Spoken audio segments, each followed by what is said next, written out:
Hello and welcome. I'm so happy to have you here.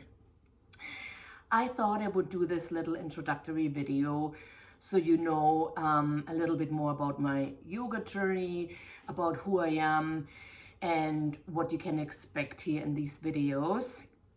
I thought I will do a short and a long version. The long version is going to be pretty wordy, so if you don't want to sit through it, I totally understand. The short version is really simple. My name is Miriam. I'm 45 years old. I was born and raised in Germany and then moved to BC, Canada at age 23 because I fell in love with a man. His name is Richard. We are still married. We live on a ranch. We have lots of animals, amongst them dogs. The dogs make an appearance in these videos quite often. This one is Dixie. And my yoga philosophy is that this is your practice. You take what you need and leave the rest. What I'm offering is just that, an offering. You can take it.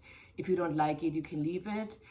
I think that our bodies are our best teachers, and I'm just guiding you. Yoga itself, in a nutshell, is the union of body and mind. And what I love about the practice and what keeps me coming back is that yoga was what made me become friends with my body and my mind. And I would love to do the same for you. I was very critical of my body for most of my life. That's what we are being taught as women, as men too, but women is a little bit more extreme. And my mind was a minefield. We will get into that. I had a lot of negative self-talk. I didn't like myself. I felt a lot of shame. And yoga helped me to move past that. And that's what I would like you to experience, to become completely at peace in yourself, to feel safe, and to feel at home in your whole being. The longer version is this. I came to yoga about 10 years ago. Before that, I would do the odd class, mostly fast-paced vinyasa, because I was very entrenched in diet and fitness culture. I was only interested in the calorie burn, tightening my muscles, becoming smaller. And if I would stumble upon a class where the teacher was focusing on breathing or even worse, meditation, I hated it. I thought it's a waste of my time and money. I could not sit still. I felt I was going out of my skin. It was not for me.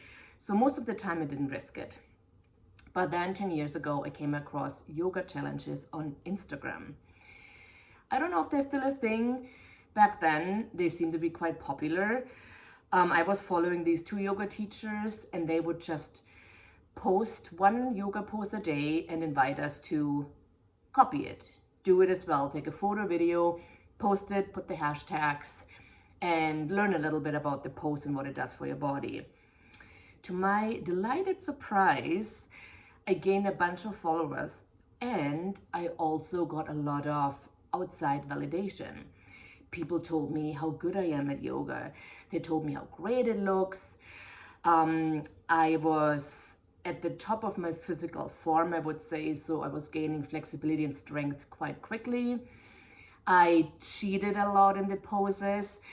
I would take a little video where I'm like a second in the pose and then fall out, but it would take a still of that second, so it looked like it was doing all these cool things, handstands and flying on my arms and all that, even though I wasn't really. And I became known at work and amongst my friends as like the cool yoga girl. I was the one who could really cool poses, and I loved it because I didn't have a lot of self-esteem and I got all these compliments and it felt good. But the more I got into the yoga philosophy, the disconnect between what yoga is about, which is really to learn to sit still with yourself, and what I made it about, which was getting outside validation and compliments from other people, that disconnect began to grate so much on me that after about a year and a half, maybe 2 years, I stopped. I felt very ashamed. I thought I'm doing it wrong. I felt narcissistic for taking pictures of myself all the time. And I tried to just practice at home, but I couldn't really settle in myself. Something was missing. I missed the feedback from other people. So I would sort of not do any yoga, sometimes for weeks or months at a time. Then I would get back because something was missing. And that went on for a few years. And then 2021 happened. 2020, we all know, pandemic, the world stood still. It was terrible. But my personal lowest point in my life, or second lowest point, was 2021. I felt very unsafe in my own body. I was drinking heavily. I was worried constantly what I was doing to my body and to my mind with all that alcohol I was consuming. I felt unsafe where I was living in my neighborhood. There was some harassment going on. And also in 2021, we had terrible wildfires. They kept coming closer. We were first on evacuation alert. Then we were evacuated. I was very worried about our animals, and nothing happened. We got lucky. But a few months after that, there was a terrible flood in my town. The whole town was evacuated, and I just felt unsafe, and I kind of hit my own personal rock bottom. I started therapy, which was amazing. I'm still going. It's the best thing I ever did for my health, mental health. And while I was starting with therapy, I also remembered yoga. I remembered how safe I had felt when I was on my mat. This little piece of rubber and PVC and whatever else is in it. Whenever I was on there, I used to feel like it's my own private island. The outside world is outside of it. And I felt safe. So I started doing yoga again. I was doing short videos, most of the time only 20 or 30 minutes, because I had a hard time to do an hour by myself.